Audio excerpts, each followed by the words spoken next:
Hi hello welcome to GRTV. MLC Kavitha ఫోటోలను morphing చేసిన వారిపై చర్యలు తీసుకోవాలి. సైబర్ క్రైమ్కు ఫిర్యాదు చేసిన తెలంగాణ జాగృతి మహిళా విభాగం. పసుపు బోర్డు విషయంలో తెలంగాణ జాగృతి అధ్యక్షురాలు బీఆర్ఎస్ ఎమ్మెల్సీ కల్వకుంట్ల కవిత ఫోటోలను మార్ఫింగ్ చేసి ఎక్స్ అనే సామాజిక మాధ్యమాల్లో పోస్ట్ చేసిన అరవింద్ అన్న ఆర్మీ అనే హ్యాండిల్తో పాటు దీని వెనుక ఉన్న వాళ్ళపై కేసు నమోదు చేయాలని తెలంగాణ జాగృతి మహిళా విభాగం సైబర్ క్రైమ్ పోలీసులకు ఫిర్యాదు చేసింది.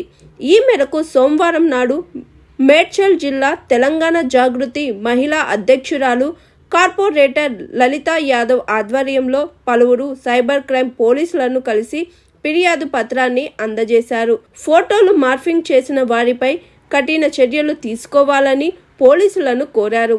ఒక రాజకీయ పార్టీ సంబంధించిన కీలక నాయకుడి ఆర్మీ అంటూ సోషల్ మీడియాలో విచ్చలవిడిగా అసత్య ప్రచారాలు చేస్తుండడమే కాకుండా ఫోటోలను మార్ఫింగ్ చేశారని పేర్కొన్నారు. ఫిర్యాదు చేసిన వారిలో జాగృతి నాయకులు వాసగోని శోభాగౌడ్, బండారి లావణ్య, స్వప్నారెడ్డి, సింగిరెడ్డి విమలారెడ్డి, శ్రీలత, మహేశ్వరి, రత్న, పెంటమ్మ తదితరులు ఉన్నారు.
స్వాతి, లైక్ చేయండి, షేర్ చేయండి, కమెంట్ చేయండి అండ్ సబ్స్క్రైబ్ చేయండి GRTV. Hi, this is Monica. Please like, share and subscribe GRTV.